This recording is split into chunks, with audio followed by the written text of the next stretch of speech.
Sherrie Foster, welcome. How are you? I'm good. Thanks for having me, Bill. I'm excited to reminisce about some of the things in Troy. Thank you. Sherrie Foster is the board chair of the Troy Kids Preschool, participant in the Leadership Troy program currently put on by the Chamber of Commerce, candidate for Troy City Council, and we'll talk about that. But the most fascinating part of your life story is you are a lifelong Trojan. And what I really want to know is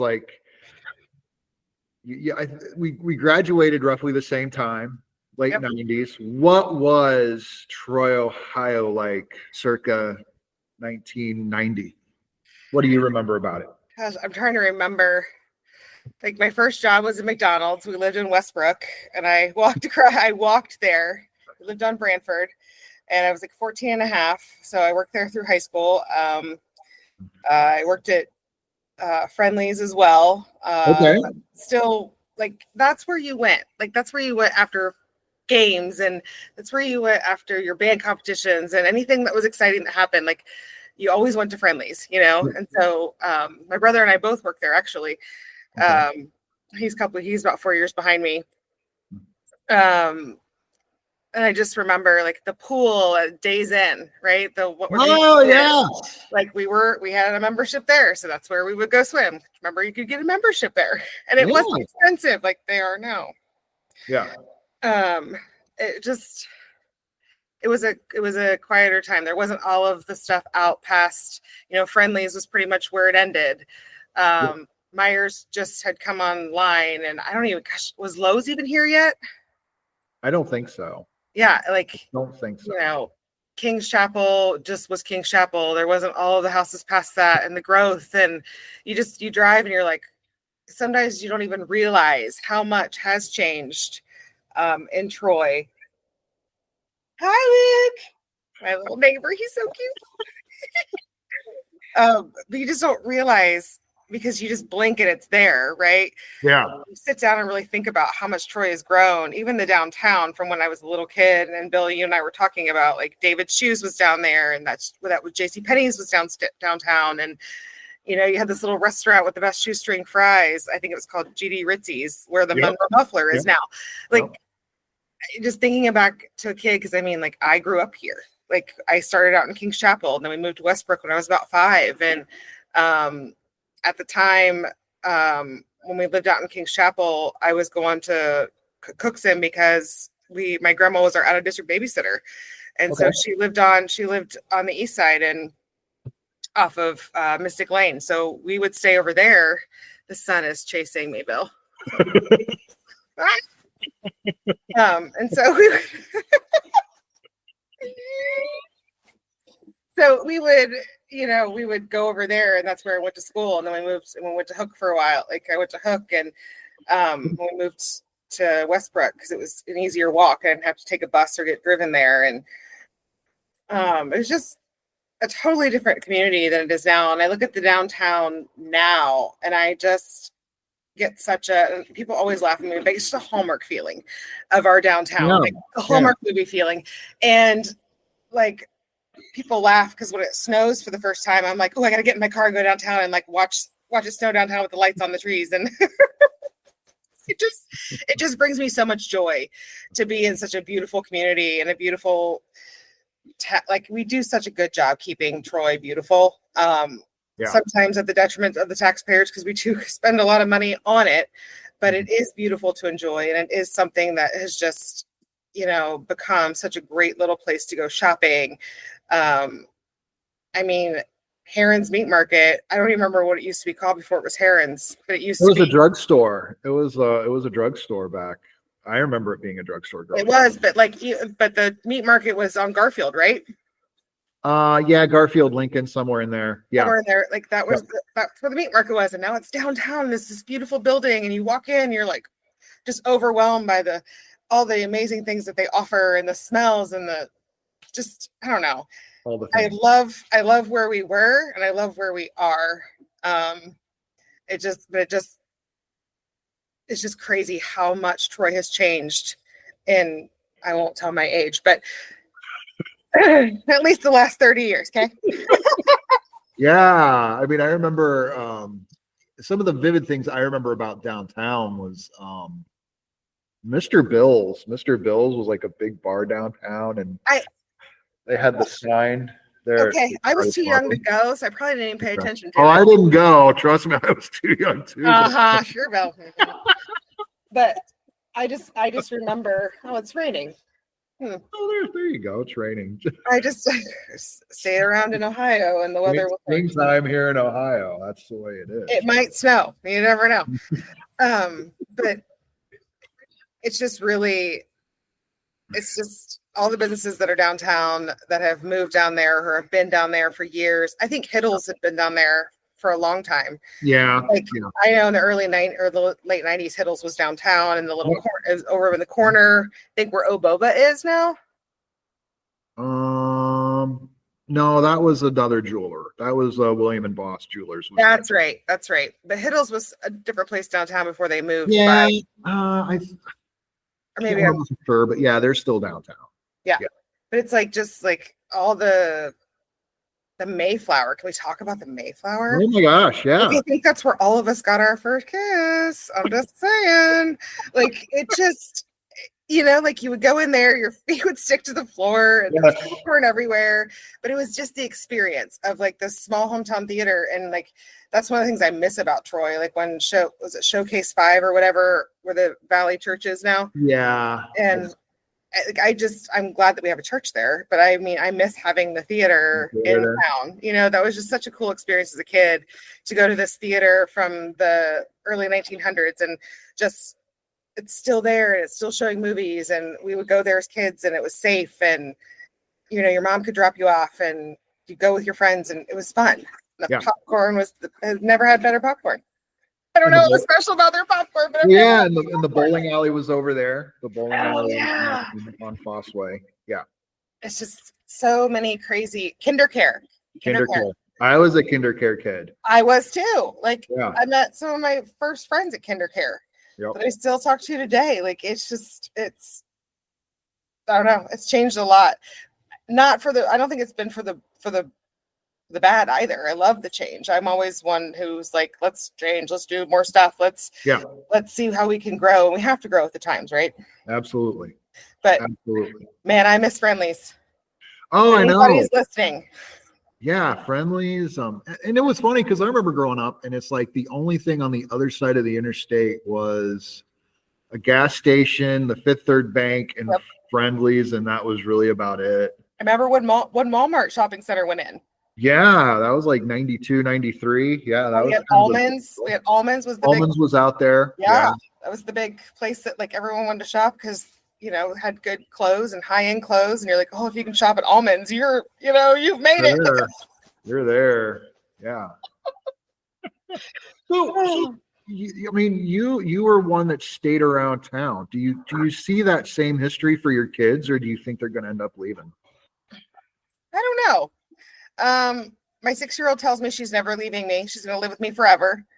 And I support that wholeheartedly because I just love her to pieces. I'm like, absolutely, you can just live with mommy forever. I have an 18-year-old that I think has the same attitude, and I don't exactly feel the same way.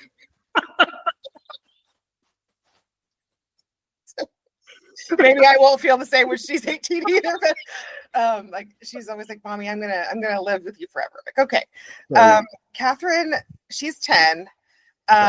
And she will say things like, I don't know why Ohio gets such a bad rap. She's like, Ohio's great. She's like, and I love Troy. Like, it's great here. And she's 10. Oh, okay. I remember though being like in high school going, I cannot wait to get out of here. Like, I need out of this town, right? When you're born and raised somewhere, you get once you get to a certain point, you're like, I gotta go see what else is out there for a little bit.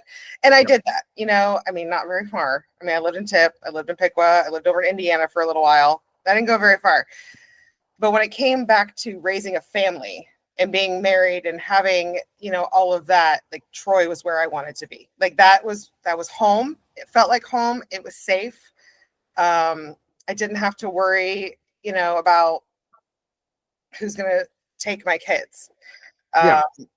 Or like, the schools or the quality. I knew that it was a good, solid community to raise my family in. So there was no question that we were going to come back to either Troy or Piqua. Okay. My husband's from Piqua. He lost the battle. Oh. No, it's all right. We love him. He's wonderful. But like he lost the battle. We're going to move to Troy. And he, he'll say, he's like, Piqua's downtown is growing and getting increasingly more things. And, love seeing the progress. But at the time it wasn't there. This is, 10 years ago, 12 years ago. It just wasn't what it is now. Yeah. And so he's like, I love Troy's downtown. I love what Troy has to offer. There's more restaurants. There's more things to do. You're closer to Dayton. So he was perfectly fine. I didn't have to put up too hard of a fight with him, but we're still really close to his brother. They're 10 minutes up the road on Washington. His parents are 10 minutes up the road by the country club. Okay. Like, we're still close where we live to them, and we're up there, quite a bit. Yeah. And your folks are still around, right? Yeah. My folks live, they moved out to, by Cookson School. They downsized the house in Westbrook and then found a house out by Cookson School, and that's where they live. But yeah, they're still in town too. Okay, yeah. I think that's another thing. I mean, it's like, families seem to stick around here like multi-generational, Yes, and that's pretty unique. It's like it's weird because it's like, I live like 4 blocks from where my dad grew up, and then like 4 blocks from where his dad grew up, and I remember going to grandma and grandpa's house every Sunday evening, all those things. And we're still trying to do those things with the kids now. Yep, we do too. We'll go see mom every week and see how she's doing and all that good stuff. And so, well, my great grandparents lived on Summit. Their house isn't even there anymore.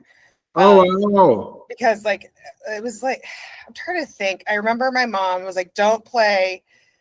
Like their front door was like off of an alley almost. Like it's hard to remember. Like I'm just trying to think back. But I remember my mom was like, you're not allowed to play in the front yard because it was close. It was like on the ridge side of Summit. If that makes sense. I don't know. But I just remember it was on the busy side of a road, whether it was Summit or Ridge or something. We weren't allowed to play in the front yard because the traffic was too busy. But we always played in the backyard. And I think the house was torn down years ago, but yeah. And my other grandparents lived out in King's Chapel on Fox Chase. Okay. I almost bought their house. I wanted to buy their house back in the day, and it just didn't work out. But we've all been here. Cool. And my grandparents came from like Greenville, Dayton, whatever, and then they kind of all came to Troy. Yeah. So yeah. Cool. And so one of the things that you're currently in is in the Leadership Troy program. Yeah. I love it.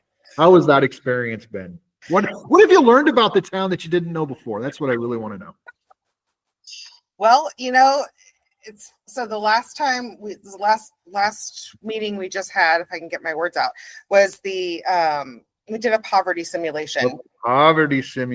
Yes. And what an eye-opening experience. Like that was a gut-wrenching day for me. I'm a huge empath, huge feeler, and I am in it. And I was like, wow, like it was hard. It was hard to make it. It was hard to, it was a hard day. And then, when you find out like 48% of the students in Troy are on free or reduced lunch, like Troy has this like illusion or this image of that we're a pretty affluent community, which kind of yes and no. Yeah. But the fact that 48% of our students are on free or reduced lunch, like I didn't know that. Like that's crazy to me. And we see a lot of things on Facebook right now about our increased homeless population in the community. We have a lot of services here that I didn't know that we had for them. And I think that's why we have an increased population, is they know that Troy will help them and will, if they want help, right? Yeah. That's the big thing. Some people just like camping in the woods, and let them be. As long as they're not hurting anybody, let them be. But I was very shocked by some of the numbers and the things that I heard that day growing up here. Free and reduced lunch wasn't, I didn't even know it was really a thing. As a kid, but no one really talked about it. Well, it was like only 2 or 3 kids. Yeah. And they always had the little yellow card, and nobody was mean or nasty. And now it's all digitized, so you just don't know it. And there's nothing wrong with getting help for free or reduced lunch. Like I during COVID, when we sent the kids to school and we didn't have to pay for lunch, I was like, oh, this is it's $100 a month for 2 kids to go to. It's expensive. Absolutely.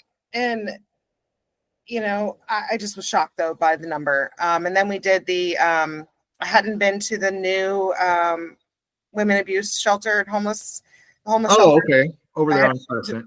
Yeah, I hadn't been to the new one yet. So that was just an amazing opportunity to meet the person that runs that, how much passion she has for what she does.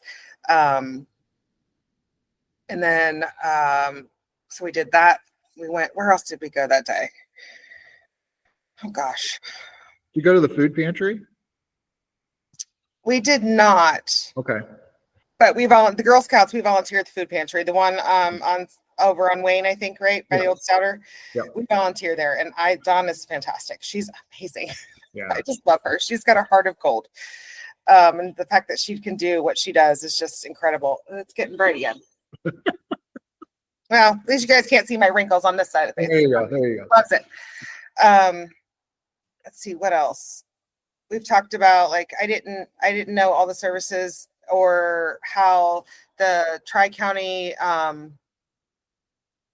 mental health. Yeah, Troy County Board. Yeah. I didn't know how that worked, so we got to sit and learn more about that. We've been to the fire department, but I've done that tour many a times with my kids, so I was kind of very aware of like the fire department and how they work. Trying to think. The water treatment plant was super interesting because you go as a kid and you don't really absorb it, right? So, oh, wow. Hi, son. Let's see if I stand up. Like go into a corner here. Here, that works. There we go. There we go. There you go. So, just walking through the water treatment plant and learning about, the chlorine gas and how they're going to do that changeover and why that's important, why that was necessary was good to hear and learn. Don't ask me specifics because there's been a lot going on since that day. But I know when they talked about it, I was like, oh, that makes sense. And that's important. And we need to do that. That's something that, if there was an explosion. Oh, it would be bad. It would be really bad, for all of Troy, not to mention the East End. Like it would just not be great. And so the fact that we are doing something to protect our citizens is just incredible. Okay. Trying to think, we're reading a great book on servant leadership. I've been wanting to read the 7 Pillars of Servant Leadership, and I did. And, now I'm reading it and I really enjoy it. It's just been an overall learning about so far the community, what we have to offer, the people that live in our community. It's just really been, I'm looking forward to whatever else I can learn throughout the rest of this process. I can't wait. Like every month I'm like, ooh. Is it time to go? It's because it goes all year. I mean, you're not done till like, I think the October. dinner's in October. Yeah. Yeah. So I'm really excited about all the opportunities, all the things I get to learn and do through Leadership Troy. And it's a wonderful program. I encourage everyone who has an opportunity to do it and to take it seriously and to be involved and just learn all you can, absorb everything you can about this community, because there's so many things that we don't know. Yeah, it is absolutely true. And you talked about some of the nonprofits in the town, and you are right in the middle of some of the nonprofit stuff. You're the board chair of the Troy Kids Preschool. My heart and soul. That's like your driving passion. It is. Tell me how you got involved and why you got involved. Oh, Bill.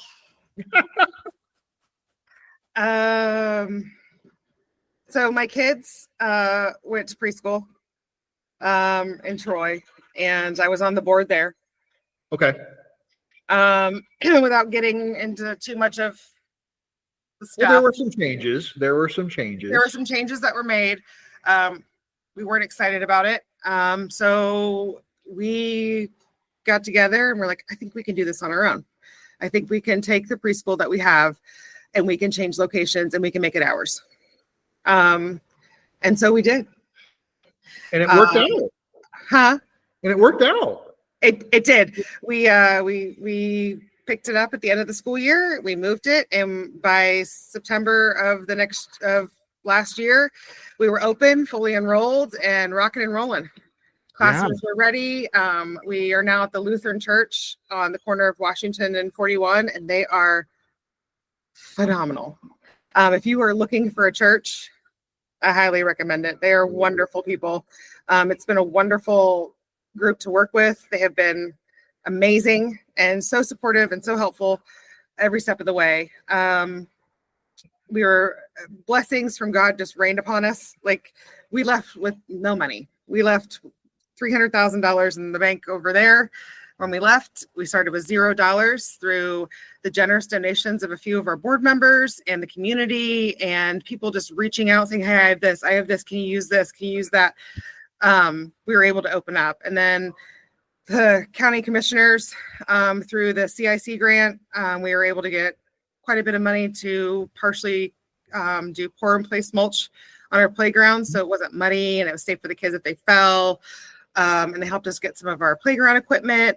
And then Miami County Foundation and the Troy Foundation has helped us with some other things that we've needed. It's just been, we could not be more blessed and could not have been more thankful for how it all worked out. And we just graduated 45 pre-K kindergartners last Friday evening. And we're feeling good for next year. We have 2 pre-K spots. No, one pre-K spot for next year. And that just opened up. So if you're looking for a pre-K, there you go. Because I remember our son went through that program, and that's probably 15 years ago now. And it had a staff of 2 people. Yep. And I think he had 12 or 13 kids in his class. And I was, researching for this. You got like a staff of like a dozen people there now. We have 12 teachers and a director. Yeah. And then we have, so we have a toddler program that has like 2 options, Tuesday, 2-day or 3-day. And then we have 2, 3, 4 classes, which are like the 3, 4-year-olds. Mm-hmm. And then those are also offered 2-day or 3-day.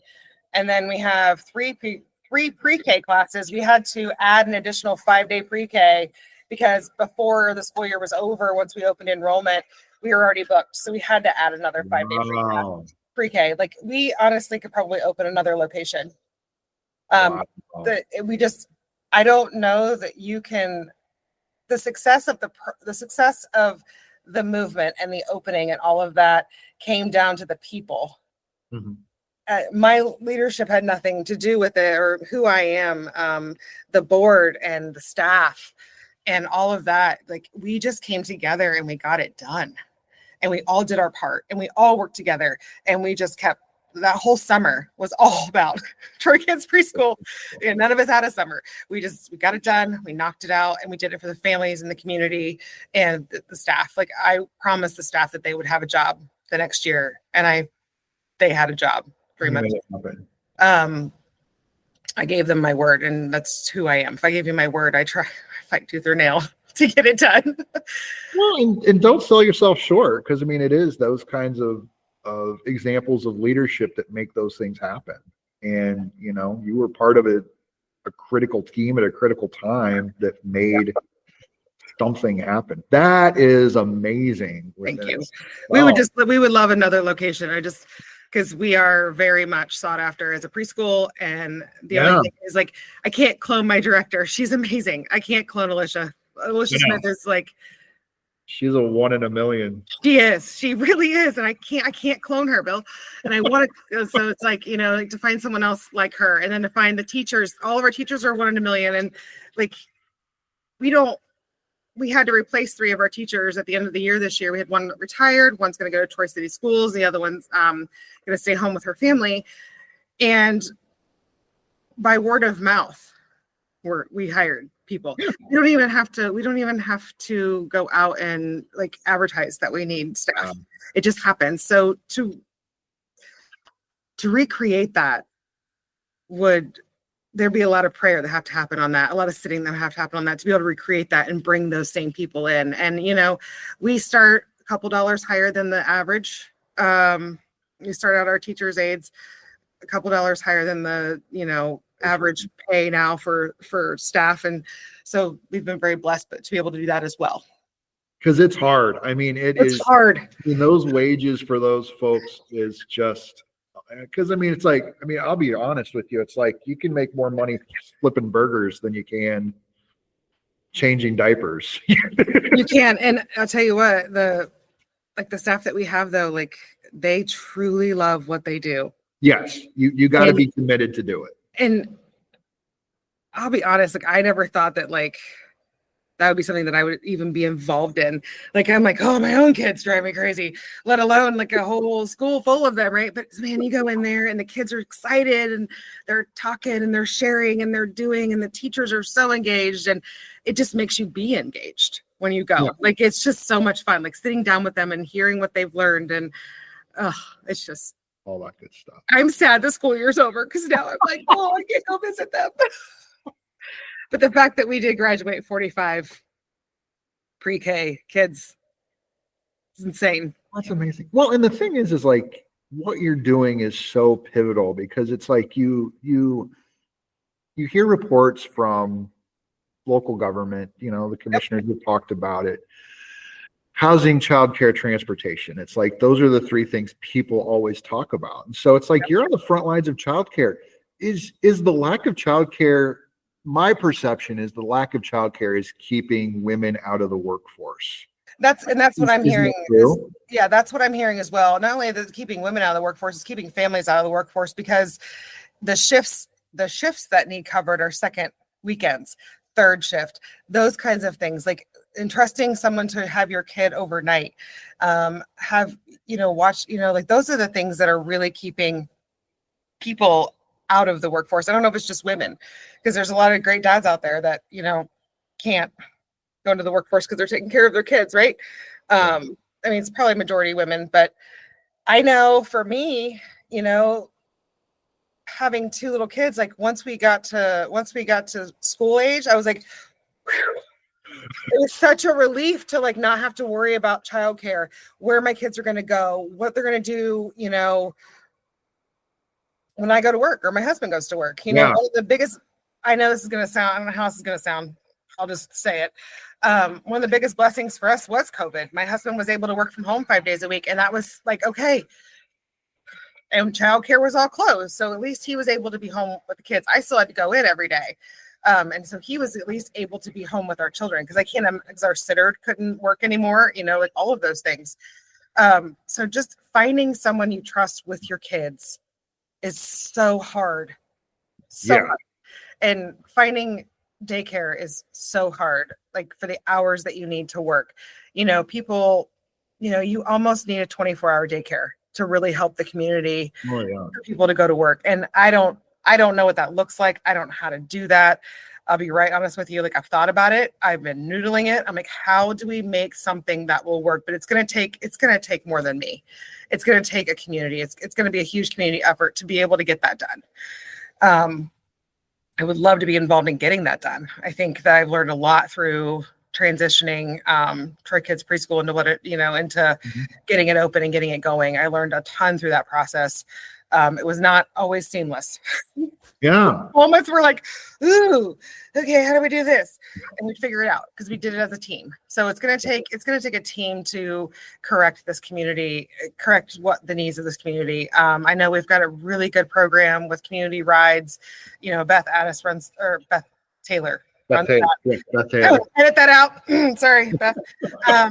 Beth Taylor runs that, and she's the director over there, and she does amazing things. They're getting ready to hit like top numbers this year of the rides they're providing for people to go to work. And they're trying to, increase whether or not they can do, I know they're adding laundry in. There's a laundry facility that they can take the people to get their laundry done. And just to the doctor, to the grocery, like there's such a need for all of that. And it's like, it's going to take all of us in this community to work together. And that was, one of the biggest reasons and driving forces behind city council, and I don't really talk about that a whole lot, was we need our leaders in this community to push. We need the county to get involved and have a good working relationship with our county commissioners and our city council. And we need to come together instead of like kind of being, I don't know if it's divisive, but I don't know. I wish there was more of an effort together to work together, because I like bringing people together. I like bringing groups together for the greater good, because everybody has to work together. Or we're not going to get what we need for this community. We're still going to have parents that can't afford childcare, or they're going to be working to bring home $50 after they pay childcare, and they have to. There's just no point. There's no reason to stay home or to work at that point. And I don't know. I just feel like it's bigger than me, and I don't know how to solve it. And I keep noodling it, like how we can fix it and how we can make it better. Because it's a passion of mine to continue that growth, but it's hard to volunteer all your time and your hours to something, Yeah. It is when you're the only one pushing for it. Well, and it's bigger than all of us. I mean, Yep. and it is a community-based problem. And the good thing is, now that you're putting that out there, we've got a lot of different listeners and readers to this. And so, this might spark something to come down the pike here in the future. Give me all your money and I'll make it work. Yeah, it'll help, because they'll be like, hey, Sherrie Foster knows what she's talking about, and she's noodling something. So let's get her at the table. Let's get her involved. Let's see what she can do to kind of move the needle on some of these issues. And that's important. And you talked about council. So what was, why that reaction? Why that reaction? So frustrated. You know why that reaction? Well, I mean, I tell you what, if we were to start the Close But No Cigar Club, we could be the charter members of it. We should do that. But one of the things that was fascinating about your campaign is you're a mom with kiddos, and that would have been a really unique perspective to have on city council. So at least I would think that would be a unique perspective. What do you think you would have brought to city council, being the mom of kids, active in the workforce, active in the community? I don't know. Well, there had to be a reason for you to do this. What was that burning? Listen, we're not going to talk about that on the live TV. I wanted to bring light. I wanted to bring energy. I wanted to bring something to city council that would draw people in. Okay. Draw our community in to be engaged. Like right now, you watch the council meetings and you're like, and nothing against anyone on the council, because they're all wonderful people. I got to meet almost every single person that's on council through this process. And some of them I knew before, some of them I didn't know, some of them I got to know even better. And they're wonderful. I was looking so forward to working with so many of them. That was the biggest hit for me. I was like, oh man, I really wanted to work with so-and-so and make this change and do this. And I just wanted to bring a different energy and a different light to council. And I wanted, I joked, so I'm like, if you want people to come to the circus, you got to bring some entertainment, right? Because I kind of feel like that's, you want people to come to the show. You want people to come and be involved and bring ideas.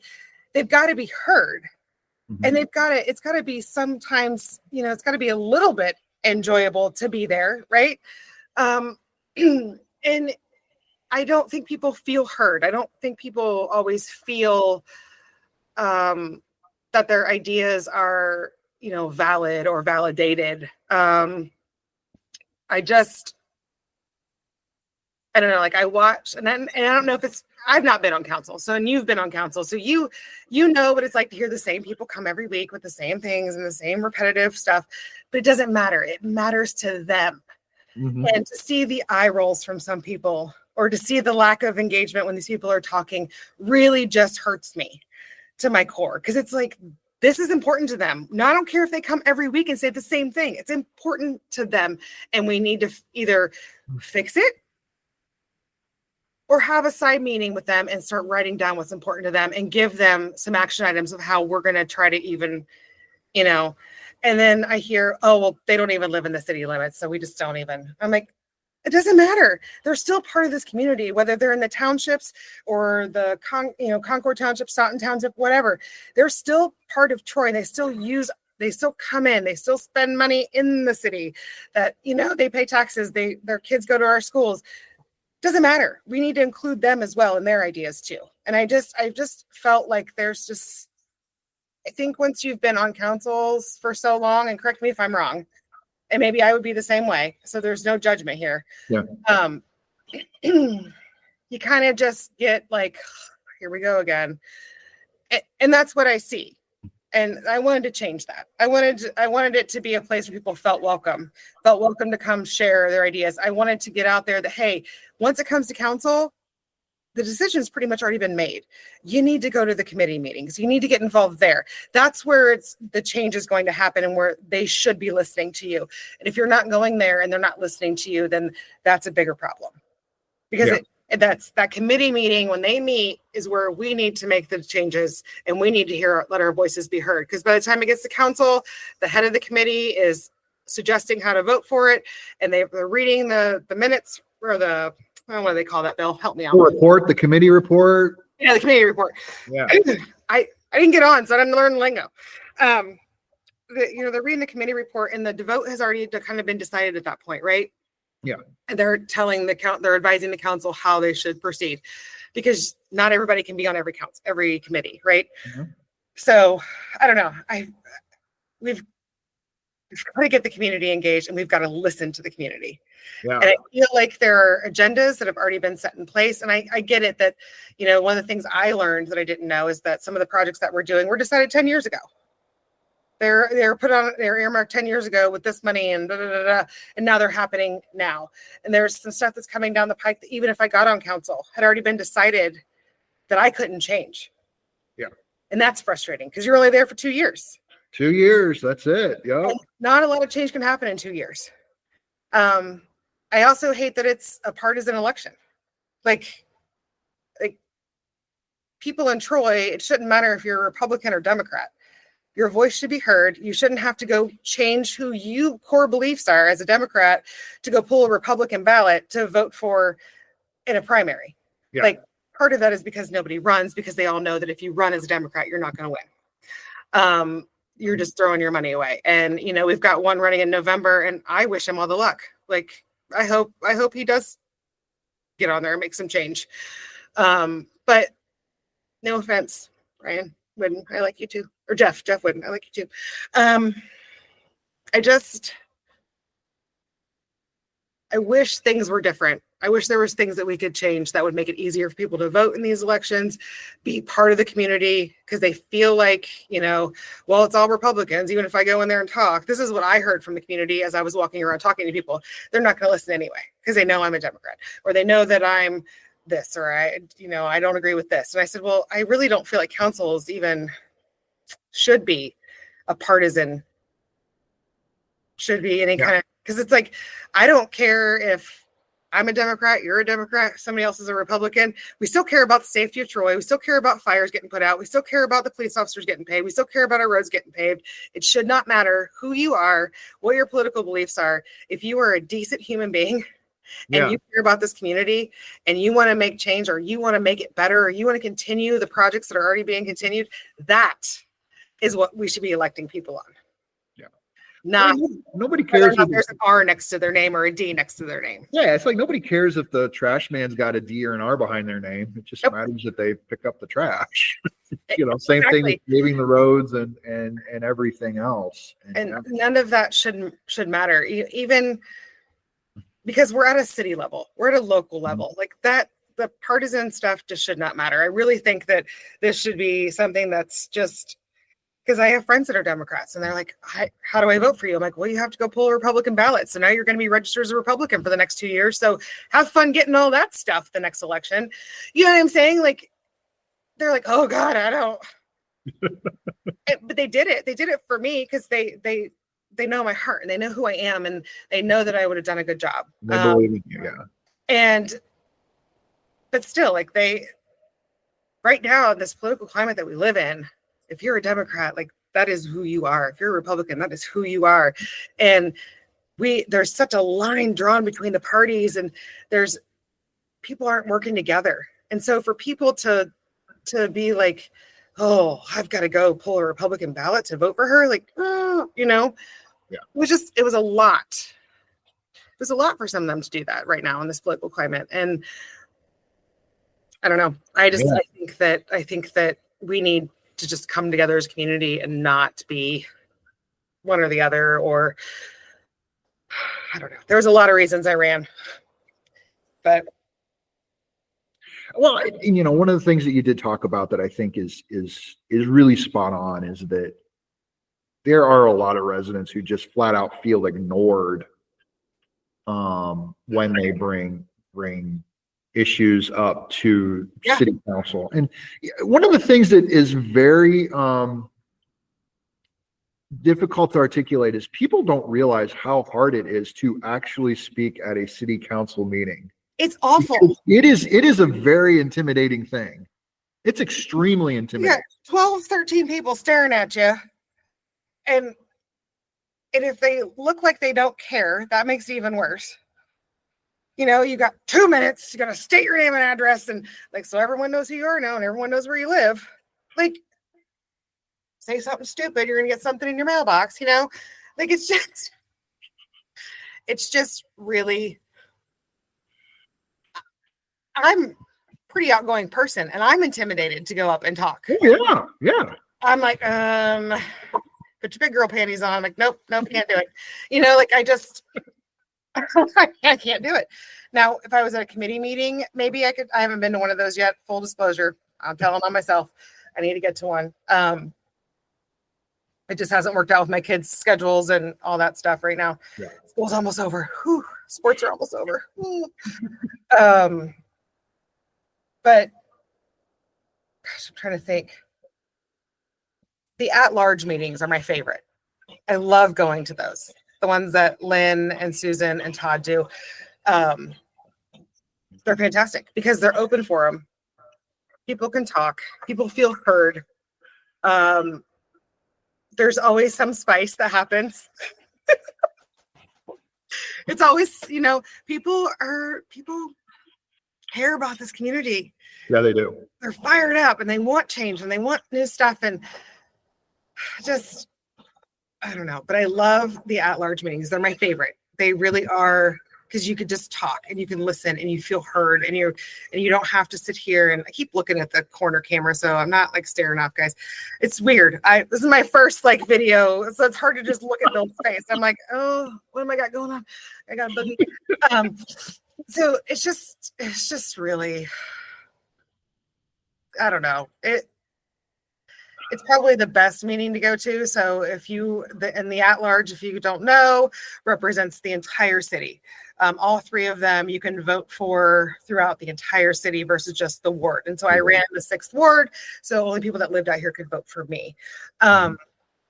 So when we go talk to them in those meetings, I just feel like there's more people there. There's more things being heard. There's notes being taken. There's action items being done.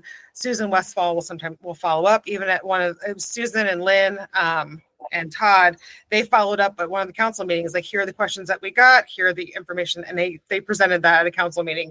So there's action. There's follow up. It's happening with that group, and I really think that that's where people can be more heard. The next one is June 4th? June 14th. I think it's June 14th. Yeah. At the rec, I believe. Hold on. Yep.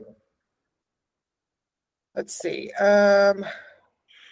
have it on my calendar because I'll be there. Yeah, I'll be there too. Yep. Absolutely. Yep. June 14th, 9 a.m. at the Troy rec. Yeah. So and we hope everybody would be there. Yep. And they have them throughout town. Yeah. Need to get one out here on this end of town at large, people, if you're hearing me. Got to figure out where to have it at, but sometimes it's like a location issue. Yeah, there's nothing out here on the west end to have like a meeting at. Well, hey, you're part of that Lutheran church crowd, since you got the preschool there. Maybe you can have them open the door on a Saturday morning at 9 a.m. That they have, I think that's when their AA meetings are there at that time. Oh, that'll be fun. Yeah, so that would not be a good time for all of us to be there. One of the things they never tell you about running for public office is that it's a lot harder than it looks. And it kind of fundamentally, I don't want to say it fundamentally changes who you are, but you get a different perspective, you get different, and it's a different experience that very few people get to go through. What are some of the things you learned, not only about the process of government, but I mean, were there any lessons about yourself that you're willing to share that you learned through? Because I mean, it's a big thing to do. It's a big thing. It was a lot. Yeah. I couldn't procrastinate, which is something that I tend to do. It's not procrastination. It's, what do I call it? I work better under pressure. So my pressure procrastination, like if I need something done and I have a deadline, I will kill it under pressure. That's not something you can do for council. You have to be organized. You have to be on top of it. The cost of running it wasn't a lot, but it was still, the signs are like $2.50 a piece, $2.50 a piece. I created all of my own marketing. I did that myself because the cost of having someone else do my marketing and do all of my Facebook posts and my flyers and my door hangers, all of that was astronomical. So I was like, okay, I'm going to do this myself. And I learned that I'm pretty darn good at it. Yeah. I'm pretty darn good at Facebook posting. Full disclosure, I learned how to make AI my friend. Like if I needed to create something, like there's a couple of posts I wanted to respond to. And I'm like, oh, Sherrie, you can't respond from your heart on that one. You need to just be careful. Right. And so I would type up what I wanted to say and I would put it in the chat GPT to say, make it professional, make it empathetic, make it, less you. Like I learned how to utilize and AI helped me set a schedule. Like I put some of my address and my walking path and I had it designed, put together those things for me. I learned how to work smarter as well through that process. Things that I didn't even know that I could do. Friends are like, oh, just use AI for this. Oh, this is great. It was such a learning lesson just to do that part of it. Knocking on people's doors. Woo, like that. I'm a pretty outgoing person. I like people. I like to be social. And just knocking on people's doors was crazy. The first person that was over in Carriage Crossing and I knocked on the door and I was just breathing. And they're like, hi, how are you? I'm like, good. Hi, how are you? I'm Sherrie Foster, running for Troy City Council. They were so nice. I was like, oh, I even thanked them. I'm like, thank you for being so nice. Because you just never know. Yeah. And some of the things that I tried to respect on the campaign was if you had a no soliciting sign, I sent you something in the mail.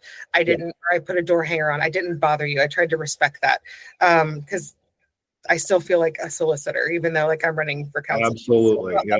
If they don't want people to bother them, I'm not going to bother them. I also know that I wasn't pushy enough. Some of the feedback I got from some of the residents, they were like, you weren't aggressive enough on some of the things that you could have been more. We voted for you, but I think where you fell short is that this is what you could have done a little bit differently, or you could have talked about this. I'm like, oh, great feedback. Thank you. It was such a learning experience about me, my personality, my family. We did it together. We would go out and put flyers out together on people's mailboxes or, in the little, not in the mailbox. You can't do that. You can't do that. Yeah. No. The little newspaper shoe. Wait, you can put it in the newspaper slot. So my kids were running around racing each other to do that. It was just fun things that we did together. I didn't know how exhausting it would be on election day to wait for those results to come in and to just try to be everywhere, because 6th Ward has 2 polling locations for some weird reason. Can I just tell you how not busy the Redmonds Club was? The Redmonds Picnic Ground? At max, there might have been 5 cars in the parking lot at one time. And you're out here over at the Waco too. I don't understand that. It doesn't make any sense. Just put it all out at the Redmonds ground. Okay. So Board of Elections, people, please help me out. Just put it all at the Redmonds. So that's where I have to stand next time, because I'm coming back. I'm running again. There you go. There you go. Back and Breaking forth news. with boys. Breaking news. She's coming back in 27. Yeah. So, hi, Jeff. Breaking news. She's coming back in 27. And so, Yes, it may not be city council. It may be something, but I know that my heart lies in this community. Okay. And my heart lies in leadership in this community. I've had some changes in my life lately that have really made me ponder what I want to do. And what I want to do is community focused. And I mean, whether it's Dayton community, Troy community, Tip City, like wherever it lands me, it's going to be hopefully something community focused. And if I can't find anything right now and I have to take a job that's not community focused, that's fine. I'll kill that too, while I still community focused, whether it's still volunteering, whether it's still, because I'm not leaving the preschool. As I told them, I said, you're stuck with me for another year at least. That's your baby. That's your baby. It is. I cried so hard, Bill, at the graduation. Like, I'm trying to say the prayer and thank Alicia for everything she did. And I was like, I'm not going to hold together. I'm just not. And I just bawled. Like, it was just such a release of emotions, both happy and pride and thankfulness and praise to God for everything. Like, it just was so much. And to look out and see all of those faces and all the kids and the parents, and like, we did it. You did it. We were laughed at and told we couldn't do it. And we did it. Yep. Like, it's one thing you guys will know about me. If you challenge me and you tell me I can't do something, watch out. Because I'll do it.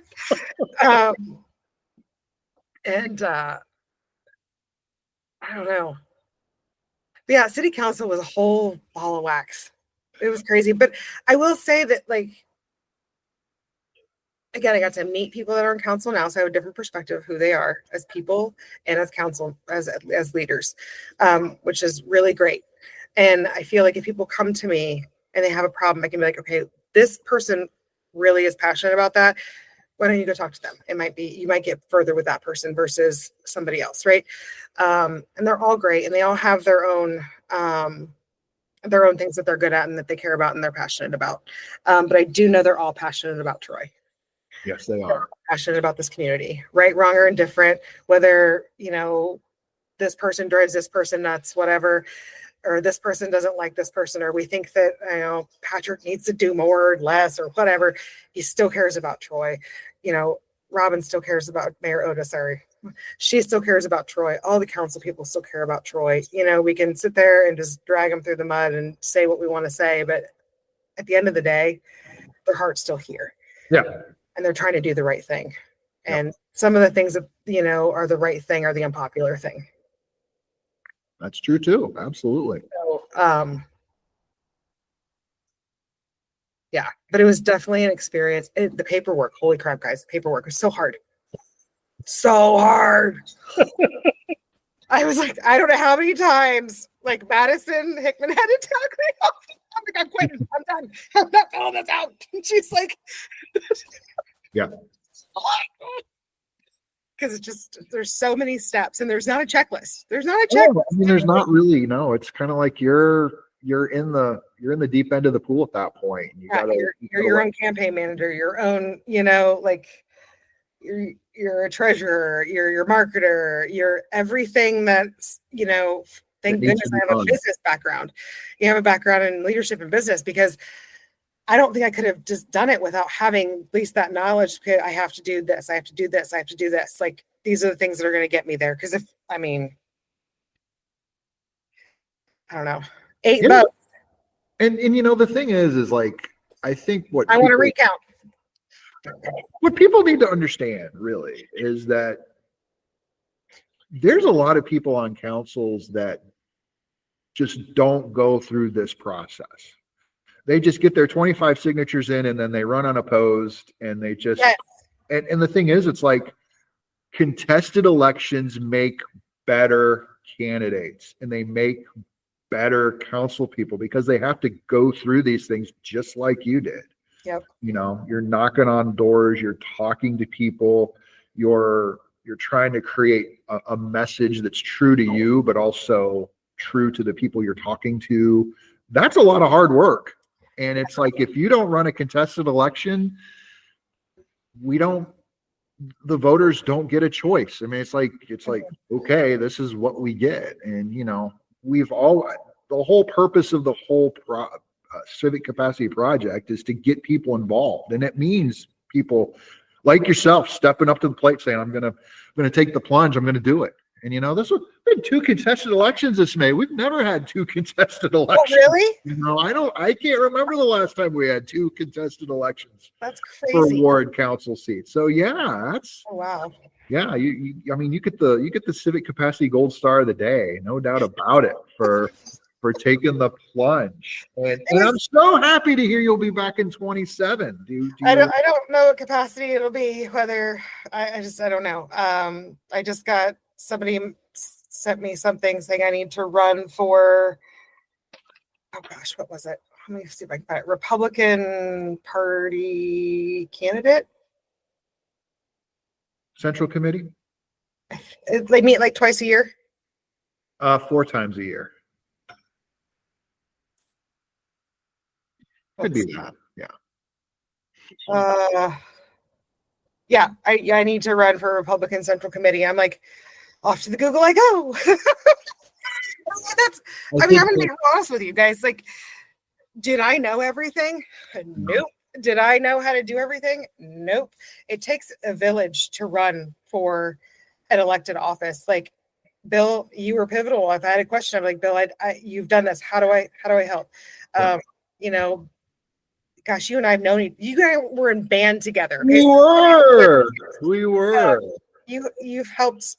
We've always run into each other. We've always just been community members together. So like, knowing that I can trust you and that you're there has been, thank you so much. And reading your Civic Capacity and getting engaged with that and like just reading it, I'm like, ooh, we definitely need to make some changes. Like there's some things that need to happen. So, because you wrote that article about like, that's what kind of helped spark my run, is just that, hey, there's people aren't hearing, they're listening, but they're not. Wait, is it here? They're here. They're listening, but they're not actively listening. And so, but like, I don't know what I would have to Google everything. I'm like, oh, what's this word mean? Like, or what does this mean? Like in the language that things are written in on the ORC and